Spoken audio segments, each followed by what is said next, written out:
We were looking for a group of friends who were actually connected and who are vibrant, living all over New York City with interesting jobs and interesting relationships, and we found them with this group. In March 2022, Andy Cohen caused quite the controversy when he announced in an interview with Variety that season 14 of The Real Housewives of New York City would look very different. He shared that they would be completely rebooting the cast, meaning that for the first time in Real Housewives history, there'd be an entirely new cast on the upcoming season. This announcement was met with shock and caused quite the stir in the Bravoverse. Being the second show in the Real Housewives franchise, fans felt conflicted and hurt that the women they spent over 15 years getting to know would no longer be returning to the series. It wasn't all doom and gloom, as within the announcement it came with a gust of reassurance that the OGs and vets would be coming back in a spin-off called RHONY Legacy. While some people were taken aback by the news, others like myself rejoiced in the fact that we were going to get some new women, follow some new stories and get a whole new perspective on New York City, especially after the train wreck that was season 13. Looking back at The Real Housewives though, we've seen some major shakeups happen before, the first being season 5 of RHONY, where we saw 4 of the 7 housewives fired, and more recently we saw The Real Housewives of Miami return after being cancelled, with season 4 bringing 5 of the women back while introducing us to 4 newbies. Each time we've seen cast shakeups happen before, each of these have resulted in positive feedback from fans. It allowed for fresh dynamics, and overall it was beneficial to the long-term storytelling of the franchise. So for Bravo to make a decision that big to completely reboot the entire cast, something major must have happened. So let's briefly discuss the disaster that was season 13 and why it led to a full-on reboot. Season 13 started filming in the autumn of 2020, fresh off the summer where we saw marches take place all over the world in support of the Black Lives Matter movement. This was as a result of a racially charged murder of an unarmed black man, George Floyd. Being in the middle of a pandemic, it gave a lot of people time to reflect on what was happening in the world, and they demanded change not only in the public sectors, but it also trickled down into the media we were consuming too. Fans were looking at the underrepresentation of marginalised groups on television and film, and they demanded change. And this was no different when it came to the world of reality TV too, where fans were very vocal about wanting to see more diversity in Bravo shows, leading to fans to call for more representation in RHONY. It was set in one of the most diverse cities in the world, yet only ever featured one person of colour throughout its entire run. Bravo listened to fans, which led them to casting Ebony K. Williams in the upcoming season of RHONY.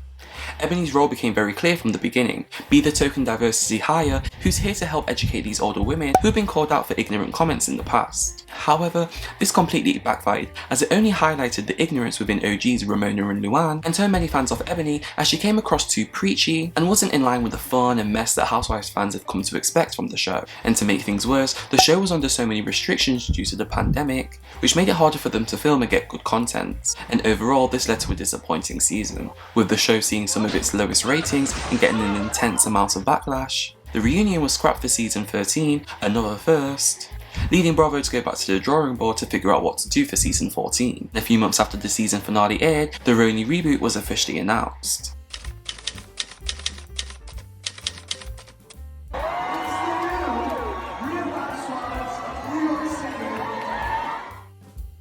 For months after the announcement, fans speculated about who the new cast was going to be, who was going to join, and whether or not it was going to be a success. And for the most part, this was because the announcement seemed to have come prematurely. They were still casting for months after the announcement was made, and it led many to question whether Bravo actually made the right decision or not. This all changed in October of 2022, as at BravoCon, we would officially be introduced to the women who was going to be the new cast of season 14 of The Real Housewives of New York. Jenna Lyons, Sadie Silver, Brynn Whitfield, Jessel Tank, Erin Leachy and Uber Hassan all took centre stage, holding their apples, and we learned that filming would commence soon. Bravo placed a major emphasis on diversity with this cast. They knew that fans wanted RHONY to truly represent the melting pot that is New York City, and they definitely delivered on this promise. Though fans of a particular age and demographic seemed bothered by this, Bravo continued to move forward despite any pushback they were getting from those who were complaining about it. In May earlier this year, the trailer for the show dropped, truly igniting the excitement for fans. It gave us everything we wanted while not giving too much away. We were able to see glimpses of personal storylines, personalities of the women, as well as drama we've come to expect within the group. If the trailer was anything to go by, we were definitely in for an interesting season.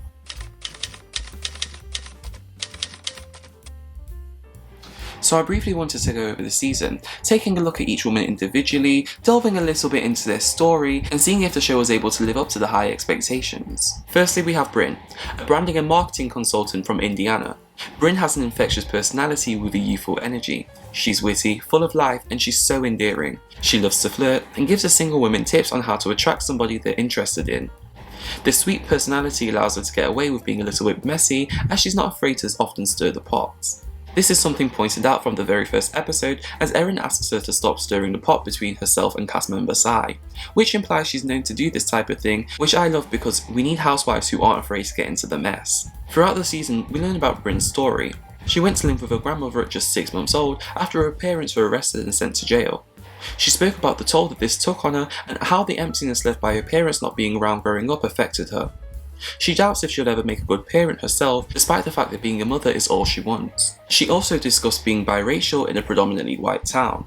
Her curly hair made her stand out and become a target for bullying at school. Being raised by her white grandmother, it was hard for her to connect with her black side until her grandmother's colleague suggested that she get her hair done at the black beauty salon. She credits this for being a life-changing experience. As well as that, we get to learn about her love for vintage cars and rare books. She's been an avid collector for years, even having articles written long before joining the show. We also learn she was engaged 3 times previously, and we even get to meet one of her exes, Gideon, who she often still hangs out with, and there's definitely still chemistry between the two. Her biggest goal at the moment is to get married and have children. Although we don't see her find Mr. Right, I can definitely see her finding him in the next year or two, so she can finally live the life she's always wanted to. Her flirtatious personality can be a bit overbearing at times and get her into trouble, especially when she flirts with Erin's husband Abe at their engagement party, who she refers to as Abe the Babe throughout the season. Though her intentions are often good, joking about your friend's husband divorcing her for you was probably never going to go down well with anyone. I'm excited to see her flirting her way through next season, continuing to cause mischief. Until then, we can see her live vicariously through native New Yorker and influencer Sai. This round-the-way, Brooklyn raised, says it how she means it type chick isn't afraid to voice her opinion. She sees herself as the person who's going to say exactly what the other women are too afraid to say in the moment. She's a typical New Yorker. She's direct, honest, and unapologetically herself. We get to see her family life with her husband David and her 2 children. She opens up about her tough childhood and how that shaped her into the woman she is today. She knew she didn't want to continue to be poor and couldn't raise a family to experience what she had experienced growing up. She worked hard and managed to transform her life into something she knew she could be proud of. Throughout the season, we get to learn about her love of food. Seriously, she mentions her appetite every other scene, to the point where you question if she's actually like this in real life, or took that millennial food-based personality trait and ran with it in hopes of coming across relatable.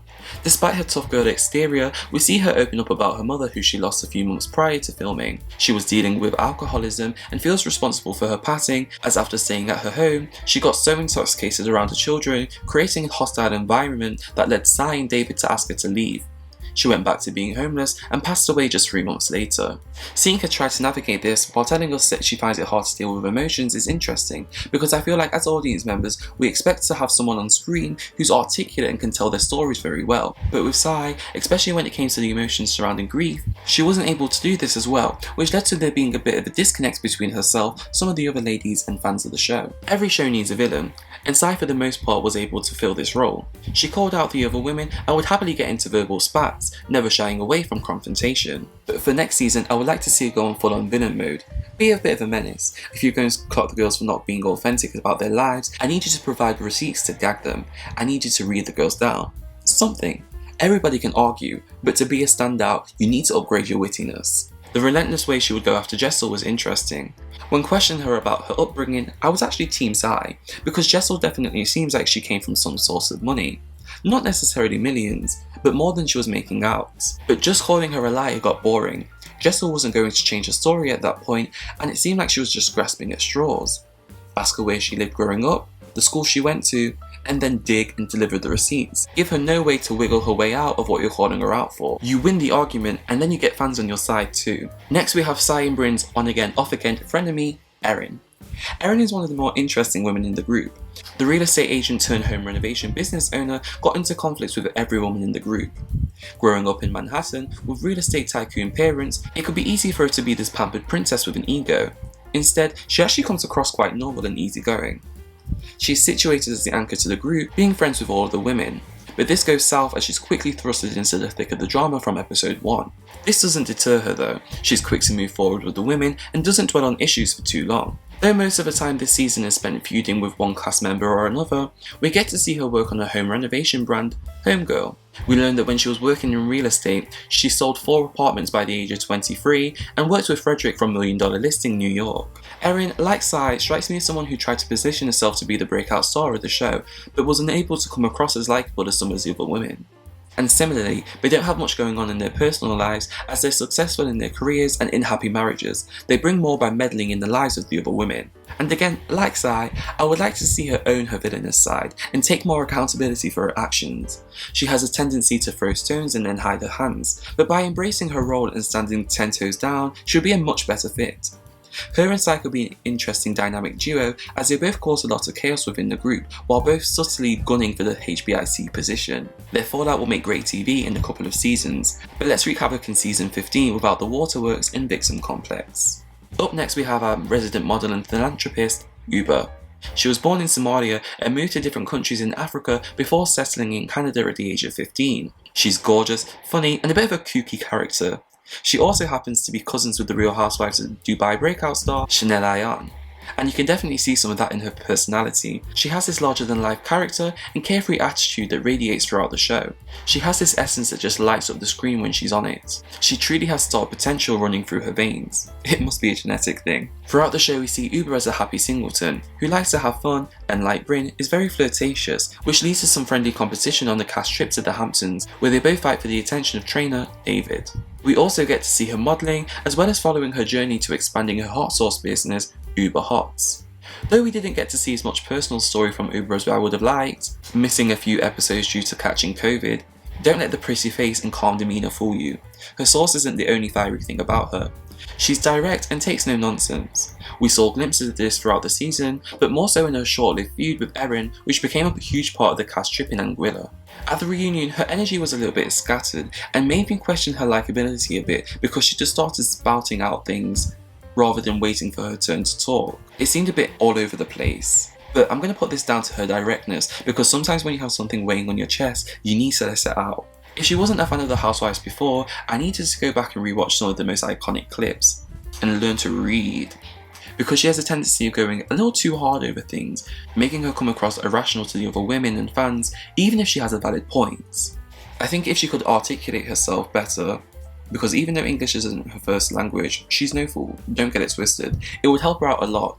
Some of her conflicts came across a little bit uncomfortable, which is sad because she's actually naturally funny. I want her clapbacks to be witty like Nene rather than mean-spirited like Marlo. Maybe as we get to see more of her personal story and she gets more comfortable in the Housewives universe, she'll become a better housewife. I look forward to seeing more of her regardless, and I'm intrigued whether she'll show a man off next season, as she said she didn't want to bring him up initially due to his job, but as they've recently gone public, I wonder if he'd be open to being a part of the show, considering he's aware she's on it, and knows it would be expected from her to show off all aspects of her personal life. Even if he's around in small doses, it's better than nothing. Also, what I'd like to see from her next season is her hosting a cast trip, whether to Canada to see her immediate family, or show us something different and take us to either Somalia or Kenya. It would be a great opportunity for her to showcase her culture to the women and to the fans. We've seen the Atlanta women go to South Africa before, but getting to see different cultures in Africa would be amazing, and it would help to paint a well-rounded picture of Uber. Let's move on to our next singleton, Jen Lyons, the former president and creative director of J. Crew. The soft-spoken, deer in headlights at times, and innocent persona, off the cuff seems like a bit of a mismatch for the show,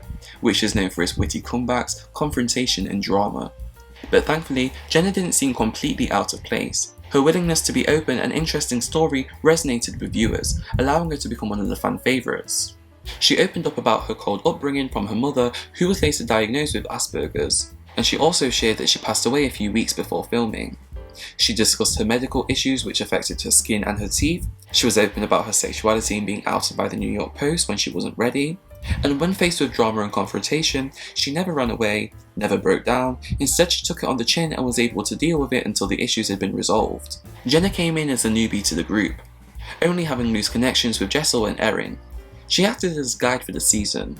She hadn't had a group of girlfriends like this and never went on a trip with her friends. This was perfect, especially earlier on in the season. She hosted the first group event and suggested that they play icebreaker / getting to know you games. I know this can be boring for some fans, however narratively it makes more sense as it allows Jenna to form genuine connections with the women, and for us, we get to learn more about them in a natural way in a fun setting. Despite her naturally submissive personality, Jenna found herself in the centre of multiple conflicts throughout the season, though all unintentionally. This was interesting to see, because not all people are naturally confrontational, but a lot of people have conflicts. This often arises in a number of ways.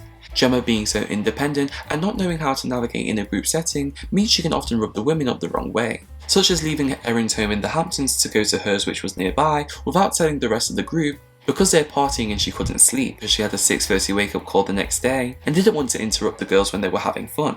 Or going to Anguilla a few days early to town because of her skin condition, but then also saying one of the reasons was because she didn't want to fly coach, which leads to other women to think she's a bit of a diva.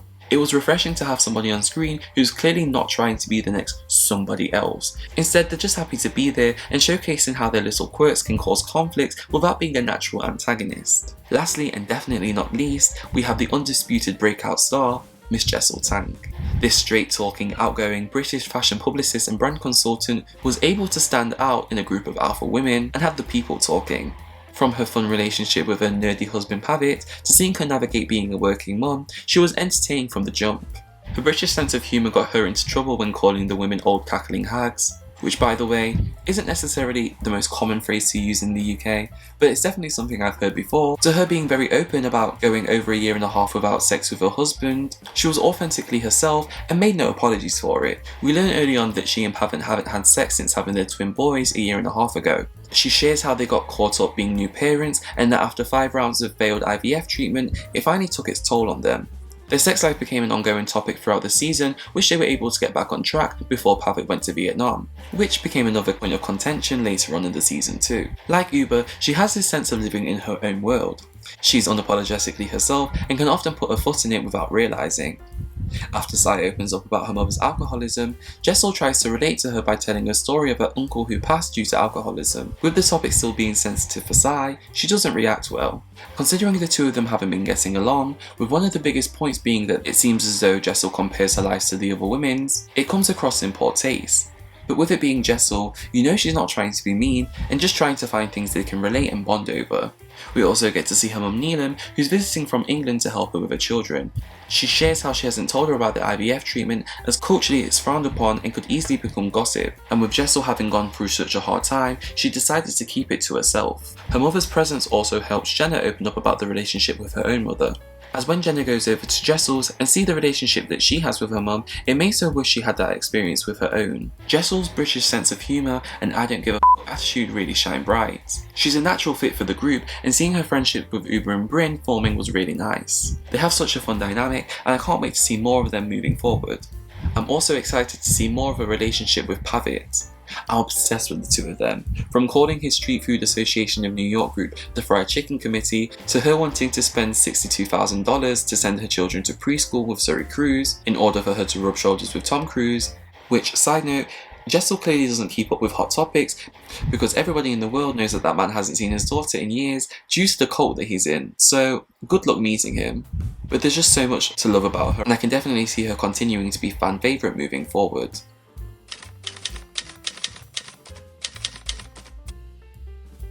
It was clear from the jump that Bravo had a lot riding on this reboot. They promoted it like crazy and they seemed excited about the new possibilities the show could bring. Overall, I think it was a solid first season for the group. There's certain expectations people have when consuming media about New York. We want high fashion, we want glamour, and we want to see all sides of New York. And I think with the RHONY Reboot, this was something that they were able to achieve. With many of them working in fashion or within fashion adjacent careers, we got to see so many great looks from the women. We were also able to see an array of New York neighbourhoods, giving us a well-rounded picture of the city. And the glamour was on a whole other level. We had Uber being able to access millions of dollars worth of diamonds because of her connections to a jeweller that she met at the party through a prince, while Erin hosted an anniversary party at a bank-turned-party venue. It was giving very much upper echelon from start to finish. And then we got the typical Housewives drama we've come to expect. This was something we saw from the very beginning with Cheesecakes, where Erin had a charcuterie board at a party and Sai was supposedly said, "Oh, you eat cheese?" That's weird.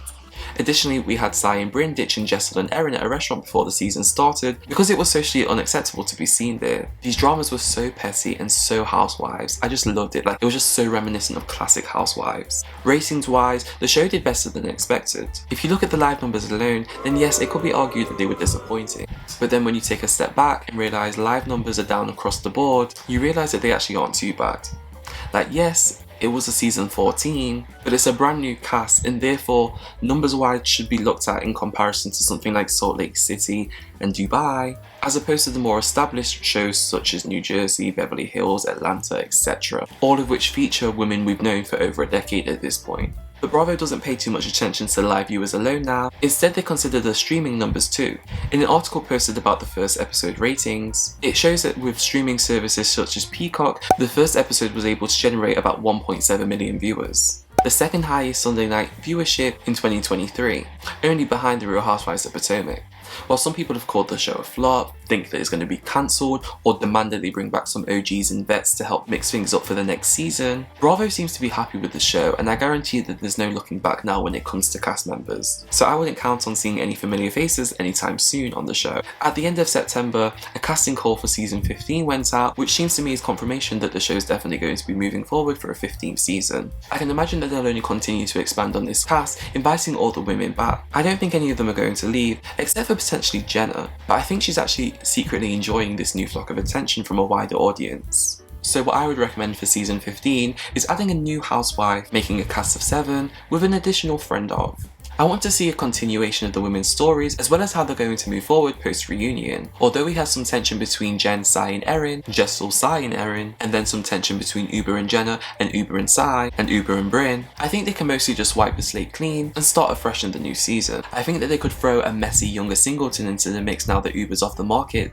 and either an established businesswoman or a more traditional housewife into the mix, and see how the dynamics between the women work when you got some fresh meat in there. If you watch the show live, or you haven't been able to check it out yet, I would highly recommend going and binging the show. I found on my rewatch for this video that I actually enjoyed it a lot more when I was binging it and wasn't reading along with the comments after every episode on Twitter. Shameless plug if you want to follow me on Twitter. You know, keep up to date with me. But yeah, on my rewatch, I definitely found that I liked the women a lot more, and I just liked the show overall a lot more on my rewatch. Though I enjoyed watching it episodically, I don't know, there was just something about the rewatch that just made me really appreciate the show. I think going into it already knowing what to expect changes your opinion a little bit. You know, you already know the women, you already know the reason for why they do certain things, so you already have that perspective in your mind going into it. But I don't know. As long as the women continue to place friendship at the forefront of the show and don't really hit below the belt, I can definitely see this cast working for a long time. I'll allow them to fight over cheese and toilet paper. I don't mind that, that's just petty housewife stuff to me. And I think as we continue to follow them, we'll get to see more juicy aspects of their life too, because we're not going to start every season off with an arrest or them trying to take each other down because they absolutely hate each other. Like, that's just not how the shows work. If you go back and watch any first season of the Housewives shows, they usually start off pretty tame, some aren't great, and whereas some are quite messy from the jump. Sheree, I'm looking at you leaving Nene's name off the guest list and not allowing her to get into the party. So yeah, I would let the show rock for now. Let them move forward, just add some new girls into the mix. You got a recipe for a good show. They're going to continue to knock it out the park for sure. But yeah, overall, shout out to the women for giving us a strong debut season. I hope they can continue to keep the momentum going and don't pay too much attention to social media to deter them from giving us a good show. Yes, we need women to root for, but we also need villains to keep the show entertaining. You know what I mean? We all love a good villain, but I look forward to seeing what season 15 brings. That's all we have time for today. Did you watch The Real Housewives of New York season 14? If so, leave your thoughts in the comment section down below. I'd love to read them. Also, tell me what you'd like to see from the show moving forward. Don't forget to like and subscribe for more content like this in the future. And until next time guys, goodbye.